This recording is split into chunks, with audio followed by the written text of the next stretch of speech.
Hi, folks. Luna here with ForFlow. I am this conversation today is for the Lessons with Luna series, and I am calling it Lessons from a Disco Ball. Hmm. I use the metaphor of a disco ball for things that I consider to be multifaceted, concepts, ideas, opportunities. And another reference or commonly used metaphor for things that are multifaceted is, of course, the diamond. And for whatever reason, I've been pondering this a lot lately. And uh, here's my interpretation, my understanding of why I choose to use one or the other on purpose, right?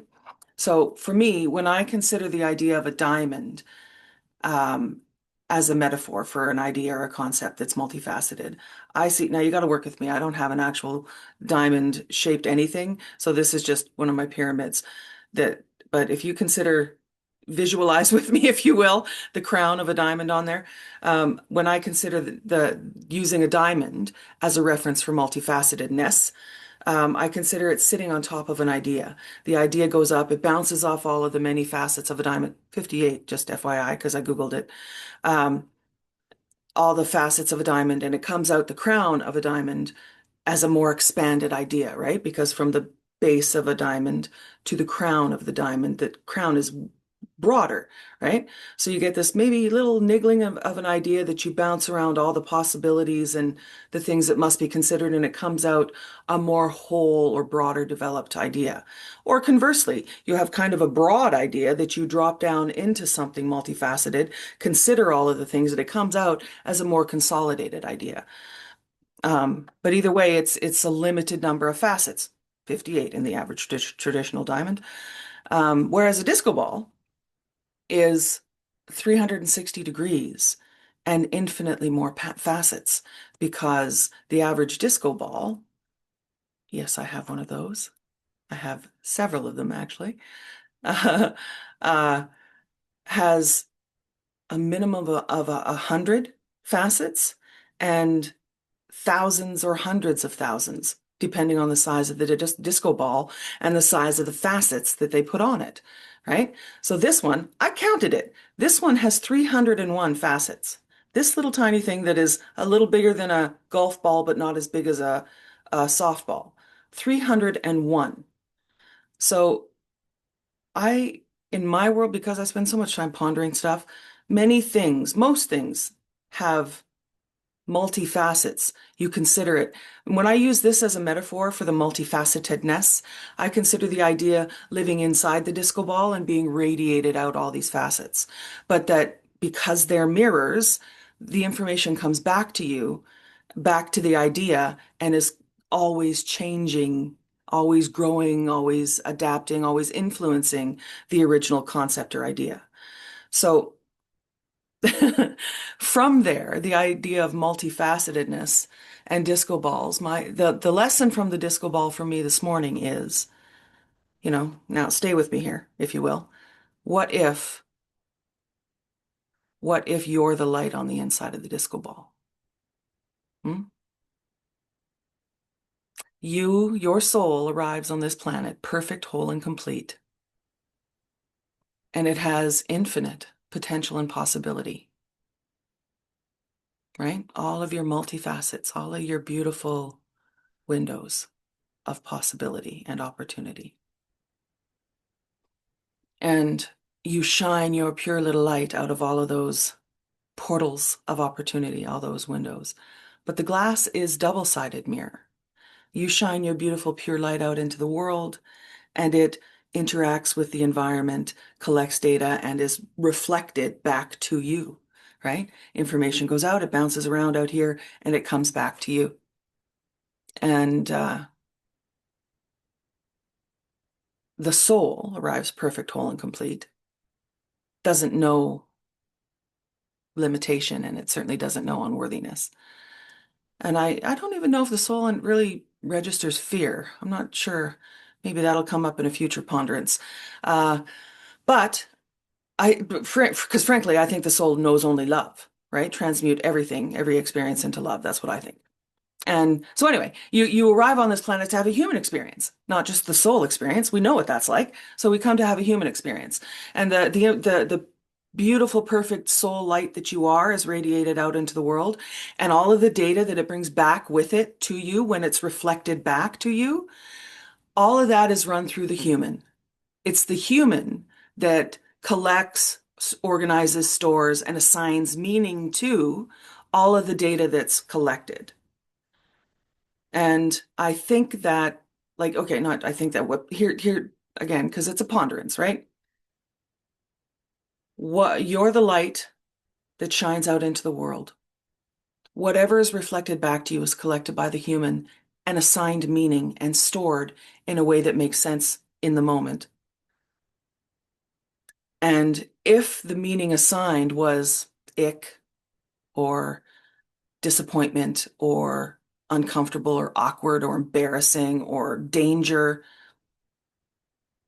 then we assign that meaning as a filter and we put it over the lens that we perceived the information to have come from, right?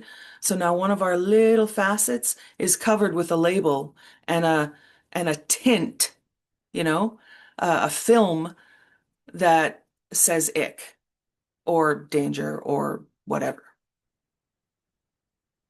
So now your beautiful pure light of infinite potential gets shined through a filter that distorts your purity of light, right? That your pure essence that diffuses or diffracts, fractals it more. And the information that comes back to you through that same filter is tainted with ick or danger or caution or whatever.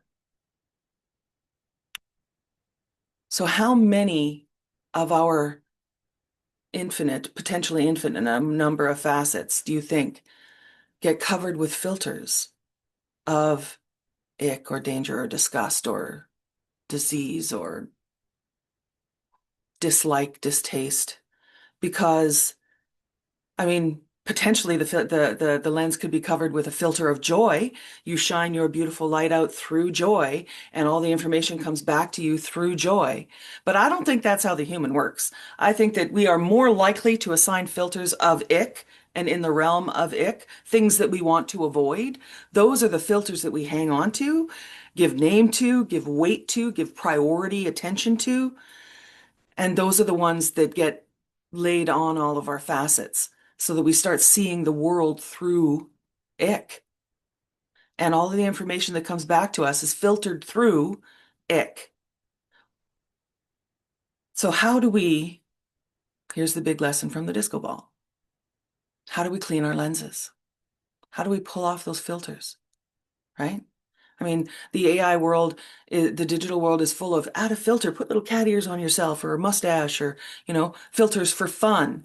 How do we start assigning those filters for fun, joy, life enhancement instead of the ones that make us smaller and afraid and less bright, that take the shine off our disco ball? How do we do that? And I think that for me, how we keep the shine or get the shine back on our disco ball, how we can start to radiate the truth of who we are, the purity and essence of our soul before it was tainted by all the filters. I think it's by questioning the messages, the meanings that we have attached, right? All those filters are there because we assigned them. We gave them meaning.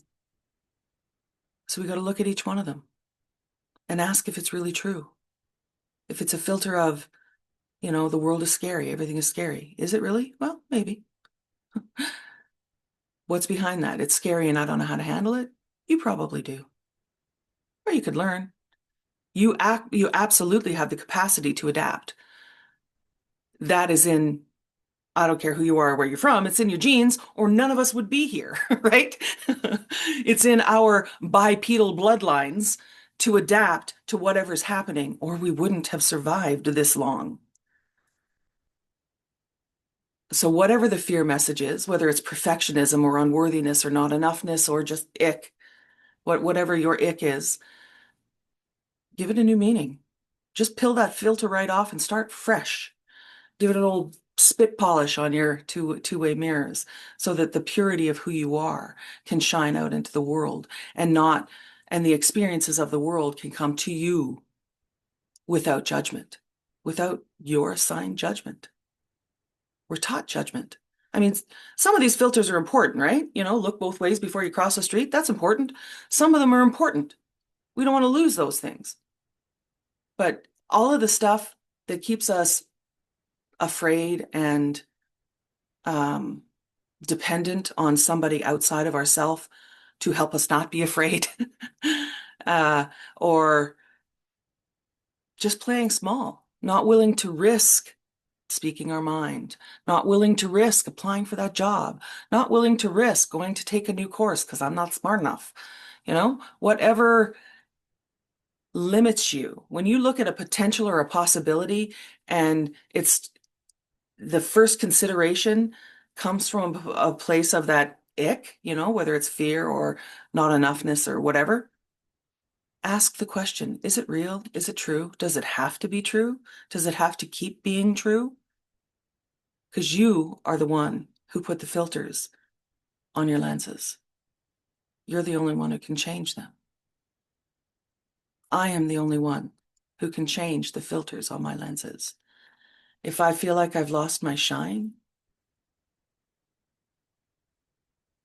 it's on me to clean the lenses. So however you do that, everybody's got their own way. Some people like to just dive into, 10 days of silence to really get to know self better. Some people like to continue to work with whatever your religious foundation is and work with the leader in that area. Some, go see a counselor because so much of this stuff is done unconsciously that it's difficult to just go, oh, I see that there's a filter of fear there or whatever, and figure out how to pull it off and change it. So talk to somebody who can help you recognize those things, a safe somebody who can help you recognize those things. That's where a counselor, a social worker, a psychiatrist, whatever, comes in really handy because they can remain detached from the emotional investment of your life and still be fully present to help you figure out where you get to change the meaning and have a shinier life. So that's my lesson from a disco ball this week. And of course, because it's multifaceted, because it's a two-way mirror, those understandings are probably going to continue to evolve, change, adapt. So I wish you all a shiny day. Let me know what you do to help you keep your lenses clean. Hmm? Thanks, folks. See you next time.